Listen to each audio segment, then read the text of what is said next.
Hello friends, once again welcome back. So आज के इस वीडियो में हम न्यूट्रिशन से रिलेटेड 21 प्लस क्वेश्चंस को डिस्कस करेंगे जो एग्ज़ाम के पॉइंट ऑफ व्यू से इम्पॉर्टेंट है।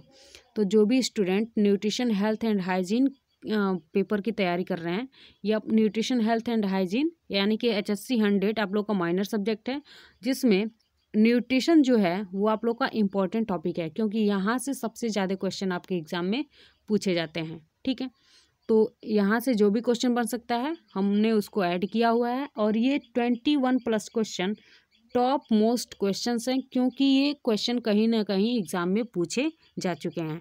ठीक है, तो इन सारे क्वेश्चंस को देखेंगे और इजी एक्सप्लेनेशन में समझेंगे।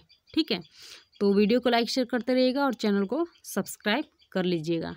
ठीक है, तो चलिए देख लेते हैं इन सारे क्वेश्चंस को, और जहाँ चीज़ों को एक्सप्लेन करने की ज़रूरत पड़ेगी मैं चीज़ों को आसान भाषा में एक्सप्लेन भी कर दूंगी। ठीक है, तो पहला क्वेश्चन कह रहा है कि पेप्सिन पाचन में सहायता करता है। पेप्सिन किसके पाचन में सहायता करता है?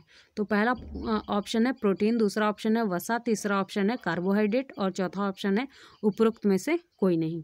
ठीक है, तो आप लोग का जो पहला ऑप्शन है वो करेक्ट हो जाएगा। प्रोटीन किसके पाचन में सहायता करता है? तो प्रोटीन पेप्सिन किसके किसके पाचन में सहायता करता है? तो प्रोटीन के पाचन में सहायता करता है। ये प्रोटीन को क्या करता है?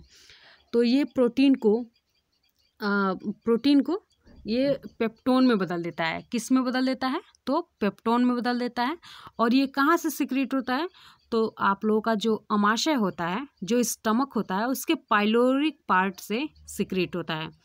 मतलब इसका सिक्रेशन का काम कहाँ से होता है? तो जो अमाशय है, स्टमक है, उसका जो तीसरा पार्ट है पाइलोरिक पार्ट, वहाँ से वो ये सिक्रेट होता है। ठीक है, इस यहाँ से दो एंजाइम निकलते हैं, रेनिन और पेप्सिन। तो रेनिन आपका दूध को दही में बदल देता है, और पेप्सिन क्या करता है? तो पेप्सिन प्रोटीन को पेप्टोन में बदल देता है। किस में बदल देता है? तो प्रोटीन को पेप्टोन में बदल देता है। तो जाहिर है कि ये प्रोटीन का पाचन करता है। तो पहला ऑप्शन क्या हो जाएगा? आपका करेक्ट हो जाएगा। ठीक है, चीज़ें यहाँ तक समझ में आ गई। अब आगे देख लेते हैं अगला क्वेश्चन। कह रहा है कि प्रोटीन पाचन की सूक्ष्मतम इकाई है, यानी कि प्रोटीन जब पचता है तो किस फॉर्म में आता है? पूरी तरह से प्रोटीन पच जाता है तो किस फॉर्म में आता है? क्वेश्चन का यही सेंस है। ठीक है, तो वही कह रहा है, आप लोग समझ रहे होंगे कि कह रहा है कि प्रोटीन पाचन की सूक्ष्मतम इकाई है। तो पहला ऑप्शन है वसीय अम्ल, दूसरा ऑप्शन है अमीनो अम्ल, तीसरा ऑप्शन है ग्लूकोज, चौथा ऑप्शन है ग्लिसरॉल। ठीक है, तो आप लोग का जो दूसरा ऑप्शन है वो करेक्ट हो जाएगा। प्रोटीन जब पूरी तरह से पच जाता है तो अमीनो अम्ल के फॉर्म में आ जाता है। ठीक है, यानी कि प्रोटीन का पचा हुआ रूप क्या है? तो अमीनो अम्ल है। ठीक है, तो वही कह रहा है कि प्रोटीन पाचन की सूक्ष्मतम इकाई क्या है? तो प्रोटीन पाचन की सूक्ष्मतम इकाई अमीनो अम्ल है। ठीक, अब आगे देख लेते हैं। कह रहा है कि पोषण एक प्रक्रिया है जिसमें शामिल है अवशोषण, स्वांगीकरण, पाचन, सभी।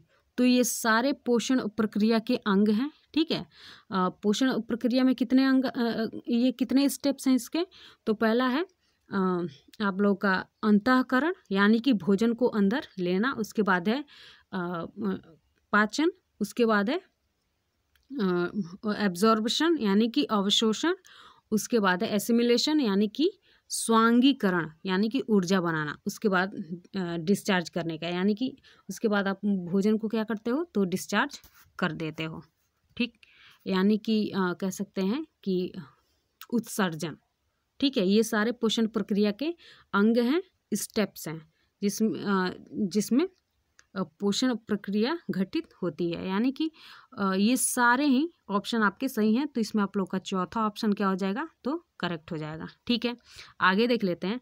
ग्लाइकोजन संचित होता है। ग्लाइकोजन जो न्यूट्रिशन है, ये कहाँ, इसका कलेक्शन कहाँ होता है? ये इकट्ठा, ये मतलब अगर हमारे शरीर में ज़्यादा हो जाता है, आप पहले क्वेश्चन को देखो। ठीक है, इसके बाद मैं इस चीज़ को एक्सप्लेन कर रही हूँ। तो कह रहा है कि ग्लाइकोजन संचित होता है। तो पहला ऑप्शन है यकृत में, दूसरा ऑप्शन है मांसपेशी में, तीसरा ऑप्शन है उपरोक्त दोनों, चौथा ऑप्शन है इनमें से कोई नहीं। तो आप लोग का जो पहला ऑप्शन है वो करेक्ट है। यकृत में यानी कि लीवर में आप लोग का ग्लाइकोजन संचित होता है। और ये कहाँ से सिक्रीट होता है? तो ये आपका जो पैनक्रियाज है, ठीक है, पैनक्रियाज क्या करता है? तो एंजाइम्स छोड़ता है जो ग्लूकोज में ग्लूकोज को पचाने का कार्य करता है। और जब हमारे शरीर में ग्लूकोज की मात्रा ज़्यादा हो जाती है तो हमारा यकृत क्या करता है, उसे ग्लाइकोजन के फॉर्म में अपने में लेके रख लेता है। यानी कि ये जो ग्लाइकोजन है, जो ग्लूकोज का फॉर्म है, वो यकृत में आगे इकट्ठा हो जाता है। और जब जब इसकी ज़रूरत होती है हमारा पैनक्रियाज या हमारा बॉडी क्या करता है, इसे मतलब अपनी ज़रूरत के हिसाब से इसको लेता रहता है। ठीक है, जब ग्लाइकोजन का कार्य हमारा यकृत नहीं कर पाता है तभी पेशेंट को शुगर हो जाता है। ठीक है, यहाँ तक चीज़ें समझ में आ गई। अब आगे देख लेते हैं। तो कह रहा है कि कार्बोहाइड्रेट्स की लघुत्तम इकाई है। कार्बोहाइड्रेट यानी कि जब पचता है तो किस फॉर्म में आता है? तो पहला ऑप्शन है सुक्रोज, दूसरा ऑप्शन है ग्लूकोज, तीसरा ऑप्शन है ग्लैक्टोज, चौथा ऑप्शन है लैक्टोज। तो इसमें आप लोगों का जो दूसरा ऑप्शन है वो करेक्ट हो जाएगा। ग्लूकोज कार्बोहाइड्रेट की लघुत्तम इकाई है। ठीक है, और एमिनो एसिड किसकी लघुत्तम इकाई है? तो वो प्रोटीन की लघुत्तम इकाई है। ठीक है, समझ में आ गया। अब देख लेते हैं निन। ये भी क्वेश्चन इंपॉर्टेंट है। ये सारे क्वेश्चन इंपॉर्टेंट है क्योंकि ये सारे क्वेश्चन कहीं ना कहीं एग्जाम में पूछे गए हैं। ठीक है, तो पूछ रहा है कि निन का फुल फॉर्म है। तो पहला ऑप्शन है नेशनल इंस्टीट्यूट ऑफ न्यूट्रिशन, दूसरा ऑप्शन है नेशनल इंटेक ऑफ न्यूट्रिशन, तीसरा ऑप्शन है नेशनल इंस्टीट्यूट ऑफ न्यूट्रिएंट्स और चौथा ऑप्शन है ऑल अबव। मतलब आप लोगों का ये जो पहला ऑप्शन है वो करेक्ट हो जाएगा, नेशनल इंस्टीट्यूट ऑफ न्यूट्रिशन। ठीक है, ये निन का फुल फॉर्म है। और निन कहाँ स्थित है?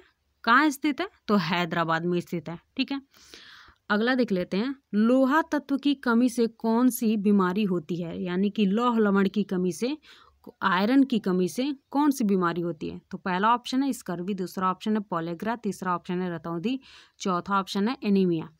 तो जाहिर है ये सबको पता है, ये इजी क्वेश्चन भी है। तो ये आप लोग का पहला जो चौथा ऑप्शन है वो करेक्ट हो जाएगा। लोहे की कमी से यानी कि आयरन की कमी से व्यक्ति को एनीमिया नामक रोग हो जाता है। एनीमिया किसे कहते हैं? तो शरीर में हेमोग्लोबिन की कमी यानी कि लोहा की कमी को एनीमिया कहते हैं। ठीक है, अगला क्वेश्चन है कौन सा प्रोटीन का स्रोत नहीं है? यानी कि प्रोटीन का सोर्स निम्न इनमें से कौन सा नहीं है? तो पहला ऑप्शन है दूध, ये तो प्रोटीन का दूध में भरपूर मात्रा में प्रोटीन पाया जाता है। पनीर, ये पनीर भी प्रोटीन का एक अच्छा स्रोत है।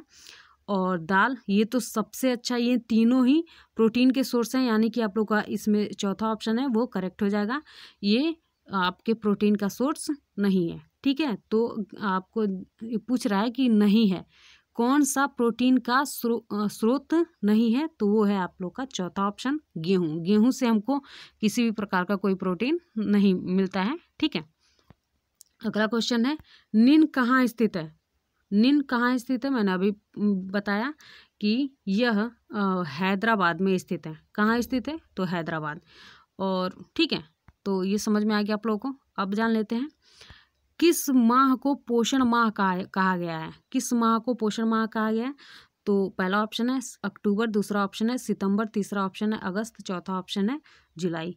तो ये इसमें आपका जो दूसरा ऑप्शन है वो करेक्ट हो जाएगा।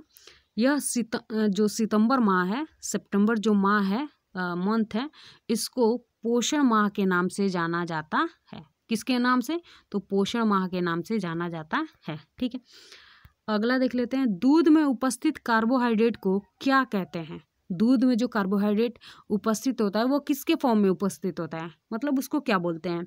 तो पहला ऑप्शन है फ्रुक्टोज, दूसरा ऑप्शन है लैक्टोज, तीसरा ऑप्शन है ग्लैक्टोज, चौथा ऑप्शन है सुक्रोज। ये सारे ही आपके कार्बोहाइड्रेट के रूप हैं। ठीक है, लेकिन दूध में जो उपस्थित होता है उसके बारे में पूछ रहा है। तो दूध में उपस्थित कार्बोहाइड्रेट को क्या कहते हैं? तो लैक्टोज कहते हैं। क्या कहते हैं? लैक्टोज। ठीक है, आगे देख लेते हैं। आयोडोन कह रहा है कि आयोडाइज्ड नमक उपयोगी है। आयोडाइज्ड नमक उपयोगी है तो घेंघा में, रतौंधी में, बेरी बेरी में, मलेरिया में। तो ये भी क्वेश्चन इजी आप लोग को आयोडीन से समझ में आ रहा होगा कि यह जो पहला ऑप्शन है वो आप लोग का करेक्ट हो जाएगा। घेंघा में आयोडाइज्ड नमक उपयोगी होता है। ठीक है, क्योंकि आयोडीन की ही कमी से क्या होता है? तो घेंघा रोग हो जाता है। अगला क्वेश्चन देख लेते हैं। डैश डैश डैश सोडियम का एक अच्छा स्रोत है। यानी कि ऑप्शन देख लेते हैं सेब, गन्ना, चावल, नमक। तो पूछ रहा है कि डैश डैश डैश सोडियम का एक अच्छा स्रोत है। तो सोडियम का अच्छा स्रोत क्या है? तो नमक है। नमक से हमें भरपूर मात्रा में सोडियम पाया, मतलब नमक में भरपूर मात्रा में सोडियम मिलता है। ठीक है, अगला क्वेश्चन देख लेते हैं। कौन सा विटामिन गर्म करने से नष्ट हो जाता है? कौन सा विटामिन गर्म करने से नष्ट हो जाता है? तो पहला ऑप्शन है विटामिन ई, दूसरा ऑप्शन है विटामिन के, तीसरा ऑप्शन है विटामिन सी, चौथा ऑप्शन है विटामिन डी। तो आप लोग का जो थर्ड ऑप्शन है ये करेक्ट हो जाएगा। विटामिन सी को गर्म करने से ये क्या होता है? विटामिन सी पूरी तरह से नष्ट हो जाते हैं। ठीक, अगला क्वेश्चन है गुड़ एक अच्छा स्रोत है। गुड़ एक अच्छा स्रोत है किसका? तो ऑप्शन है कार्बोहाइड्रेट का, दूसरा ऑप्शन है प्रोटीन का, तीसरा ऑप्शन है वसा का, चौथा ऑप्शन है खनिज का।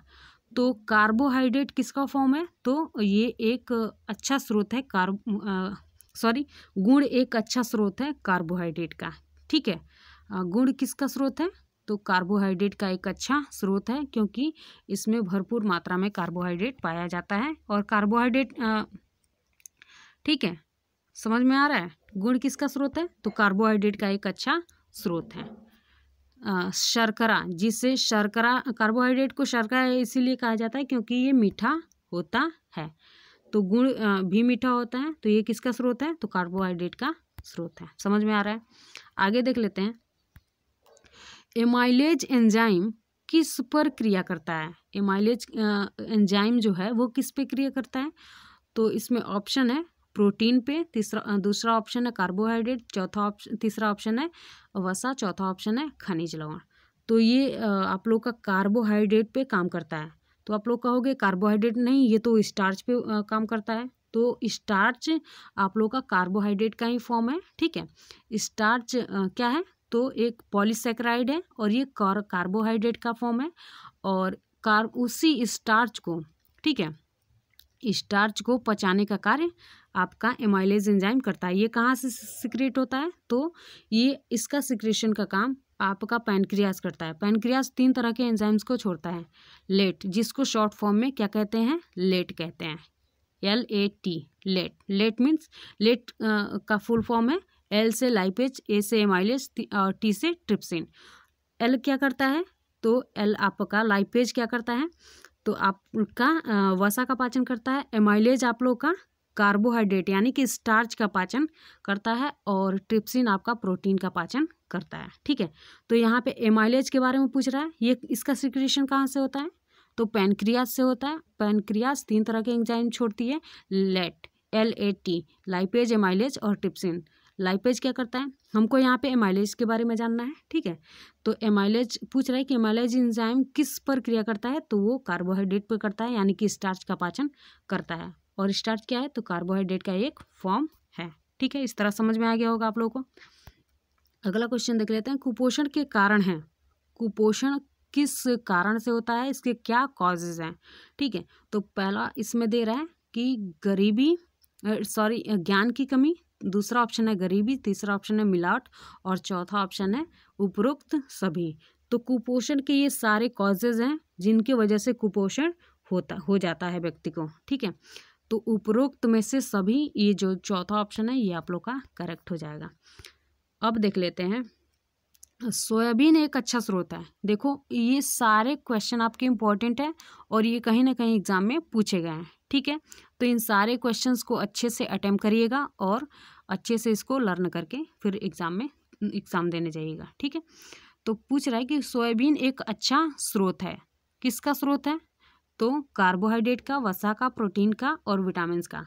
तो ये एक सबसे अच्छा सोर्स माना जाता है प्रोटीन का। ठीक है, सोयाबीन किसका अच्छा स्रोत माना जाता है? तो सोयाबीन का। और आप लोगों ने देखा भी होगा कि ये थोड़ा सा मांस के जैसे नरम भी होता है। ठीक है, नरम भी होता है, जब इसको गर्म किया जाता है तो मांस के जैसे नरम हो जाता है। तो ये इसीलिए, ठीक है, प्रोटीन की अधिकता के कारण ही वो उस तरह का दिखता है। ठीक है, क्योंकि हमारे शरीर में भी प्रोटीन की अधिकता है, तो हमारे मांस से थोड़ा बहुत मिलता जुलता है। ठीक है, तो इसलिए कह सकते हैं कि प्रोटीन का अच्छा स्रोत है सोयाबीन। और उसी के वजह से, प्रोटीन की अधिकता की ही वजह से सोयाबीन उस तरह का थोड़ा दिखता है। अगला देख लेते हैं, रक्षात्मक पौष्टिक तत्व हैं, यानी कि हमें बीमारियों से कौन से पोषक तत्व हैं जो हमारी रक्षा करते हैं। तो मैंने पहले भी एक वीडियो में बताया है, मैं उसका लिंक दे दूँगी आपको वीडियो के डिस्क्रिप्शन में, या आप प्लेलिस्ट में जाके देख लीजिएगा, ठीक है। वीडियो के में जाओगे तो आप लोग को मिल जाएगा, ठीक। तो यहाँ पे देख लेते हैं रक्षात्मक तत्व हैं। तो पहला ऑप्शन है वसा, दूसरा ऑप्शन है विटामिन, तीसरा ऑप्शन है कार्बोहाइड्रेट और चौथा ऑप्शन है प्रोटीन। तो इसमें आप लोग का जो दूसरा ऑप्शन है वो करेक्ट हो जाएगा। विटामिन्स क्या है? विटामिन्स एवं खनिज तो रक्षात्मक पौष्टिक तत्व हैं जो हमें विभिन्न रोगों से हमारी रक्षा करते हैं। और वसा और कार्बोहाइड्रेट सामूहिक रूप से क्या है? तो ये हमें ऊर्जा देने का कार्य करता है। एनर्जी गिविंग न्यूट्रिएंट्स हैं जो हमें ऊर्जा देने का कार्य करते हैं। और प्रोटीन क्या है? तो प्रोटीन कंस्ट्रक्शन का कार्य करता है, यानी कि हमारे बॉडी को बिल्ड करने का कार्य करता है, ठीक है। तो इसलिए इसको बॉडी बिल्डिंग फूड भी कहा जाता है। आगे देख लेते हैं, ठीक है। हाँ, पहले इसमें देख लेते हैं। कह रहा है कि शरीर में वसा की कमी से होता है, शरीर में वसा की कमी से होता है। तो पहला ऑप्शन है फाइनोडर्मा, दूसरा ऑप्शन है मोटापा, तीसरा ऑप्शन है उच्च रक्तचाप और चौथा ऑप्शन है ज्वर। तो इसमें आप लोगों का जो पहला ऑप्शन है फाइनोडर्मा ये करेक्ट हो जाएगा, क्योंकि वसा की कमी से फाइनोडर्मा हो जाता है और वसा की अधिकता से मोटापा हो जाता है, ठीक है। तो यहाँ भी आपके दो क्वेश्चन बन सकते हैं। वसा की कमी से क्या होता है? तो फाइनोडर्मा, और वसा की अधिकता से तो मोटापा, ठीक। इस तरह आप लोगों को समझ में आ गया होगा। अगला क्वेश्चन देख लेते हैं। किस पौष्टिक तत्व की कमी से ऑस्टियोपोरोसिस हो जाता है? कह रहा है कि किस पौष्टिक तत्व की कमी से, यानी कि ऐसा क्या कौन सा न्यूट्रिशन हमारे शरीर में कम होता है, किसकी कमी होती है जिसके वजह से हमें ऑस्टियोपोरोसिस हो जाता है? तो ऑस्टियोपोरोसिस मुख्य रूप से आप लोगों का वृद्धों में देखा जाता है, और वो किसकी कमी से देखा जाता है? तो लोहा, आयोडीन, कैल्शियम और सल्फर। तो इसमें आप लोग का जो तीसरा ऑप्शन है वो करेक्ट हो जाएगा। कैल्शियम की कमी से ऑस्टियोपोरोसिस जो होता है वो वृद्धों में हो जाता है। बच्चों में क्या होता है? तो बच्चों में रिकेट्स होता है इसकी कमी से। और वयस्कों में क्या होता है? तो ऑस्टियोमलेशिया हो जाता है। और वृद्धों में क्या होता है? तो ऑस्टियोपोरोसिस हो जाता है, ठीक है। ये सेम चीज़ की कमी है, लेकिन एज ग्रुप के हिसाब से इसका रूप बदल जाता है, ठीक है। तो वीडियो को लाइक शेयर करते रहिएगा और चैनल को सब्सक्राइब कर लीजिएगा, और अच्छे से सारे क्वेश्चंस को अटेम्प्ट करिएगा, ठीक है। Thank you so much.